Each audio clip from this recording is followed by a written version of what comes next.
The storm had turned the open fields to a shimmering, hostile expanse, and at its edge stood a small brown hen. 3 miles from home, she faced a river that had swelled into a furious, muddy torrent. Any sensible creature, animal or human, would have turned back, sought shelter, or simply given up. But this hen did not. What made her stand there, tiny against such immense power, on a journey that defied every instinct for self-preservation? This is the story of an impossible loyalty, a quiet pilgrimage, and a bond unlike any other. A journey no one could ever explain, not fully, until one person finally understood the map to home wasn't what anyone expected. The world of Sam and Biscuit was, to most, an ordinary farm scene in the heart of rural America. Sam, a boy navigating adolescence with a metallic rhythm of crutches, found a quiet companionship in the yard. His days were a careful balance of independence and limitation, the crutches a constant, clinking reminder of paths not easily taken. He'd spend hours on the worn porch steps, scattering handfuls of grain for the chickens, the sound of their soft clucking a gentle counterpoint to the quiet whir of his own thoughts. Among them was Biscuit, a small, unremarkable brown hen.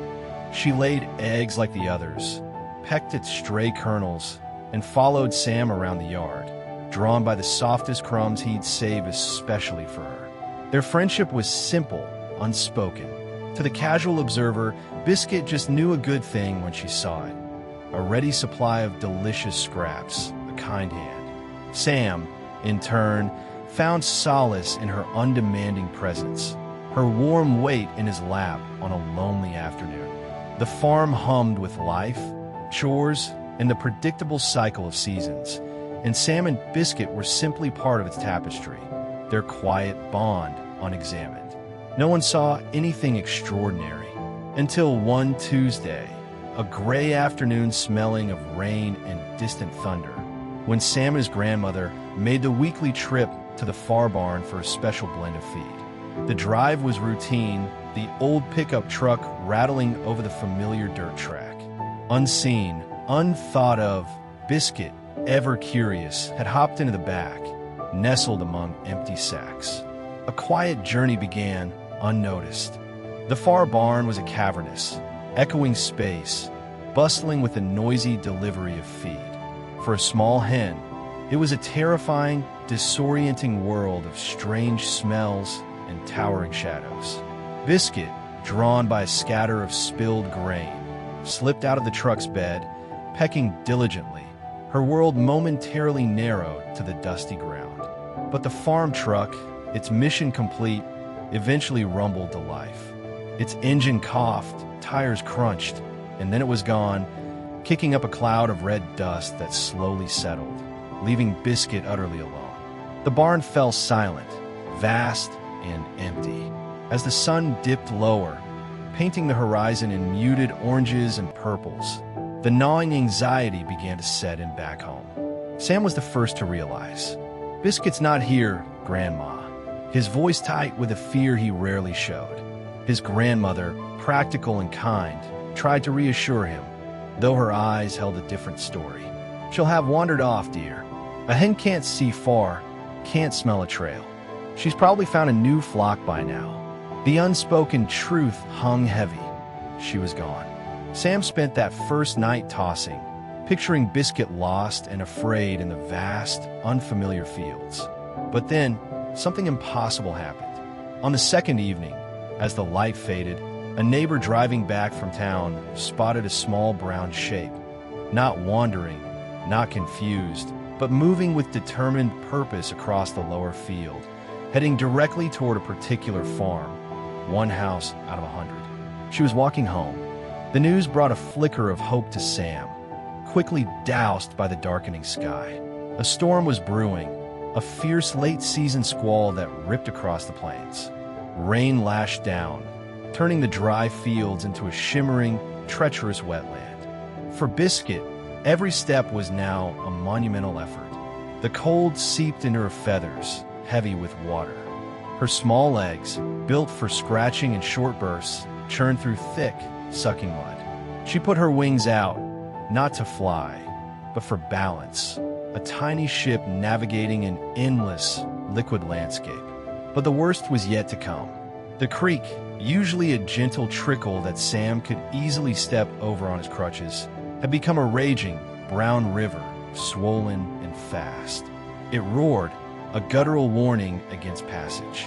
Biscuit reached its muddy edge and stood there, a minuscule form against an overwhelming force of nature. Every instinct screamed danger, every fiber of her being urged for retreat. Any sensible animal would have turned back, but a stubborn, unyielding drive pulsed through her. With a single, desperate leap, she plunged into the churning water. She was instantly swept sideways, pulled under, a brown speck swallowed by the current. She fought, paddling with every ounce of her 5-pound body, until by some sheer force of will, her feet found purchase in the soft mud of the far bank. She struggled out, shaking once, a shiver running through her sodden frame, then stumbled forward, relentless. Back at the farmhouse, the rain drummed a lonely rhythm on the roof. Sam lay awake, his grief a heavy blanket. The thought of Biscuit, lost and battling the storm, was a torment. He closed his eyes, picturing her small and vulnerable. He didn't know then that she was close, so heartbreakingly close. By the third evening, soaked to the bone, every feather matted, she reached the familiar yard fence. But it was too tall, too sturdy for her to navigate in her exhausted state. She was home, but still outside. And then, she did the only thing she knew. Below Sam's window, a small, insistent sound broke through the drumming rain. A clucking, repeated again and again, raw with exhaustion and a desperate plea. It was not the casual sound of a hen pecking, but a concentrated, unwavering call. Sam, who had cried himself empty, lifted his head from his pillow. He knew that sound. It was Biscuit. Hope, sharp and exhilarating, surged through him, dispelling the numbness. He threw off his blankets, fumbled for his crutches, his heart pounding a frantic rhythm against his ribs. His grandmother, drawn by the unusual sound, met him at the kitchen door. He didn't need to say a word. Their eyes met, and she saw the fierce, fragile hope in his. He moved with a speed born of pure adrenaline, his crutches splashing through the deepening puddles in the yard. The rain still fell, cold and cleansing. He saw her then, a small, bedraggled shape huddled against the fence beneath his window. He knelt, regardless of the mud that immediately soaked his knees, and gently scooped her up. Her feathers were cold, wet, and brittle, but her small body vibrated with a warmth that radiated pure relief. He held her against his chest, her soft clucking a song of homecoming. And that was when his grandmother, watching from the doorway, finally understood. It wasn't the crumbs. It wasn't the food or even the general comfort of the barnyard. Biscuit hadn't been following Scraps all those months. She had been following him. Every day, learning the unique, uneven sound of his crutches, the distinctive swing and click, the careful rhythm of his steps. Memorizing the boy the way he had memorized her. That was her map. Not the road, not the scent of feed or the sight of the barn. It was the rhythm of someone she loved, a heartbeat translated into footsteps. A small brown hen, whom no one had thought was special, had crossed 3 miles, braved a storm, and battled a river for a boy who could barely cross a yard.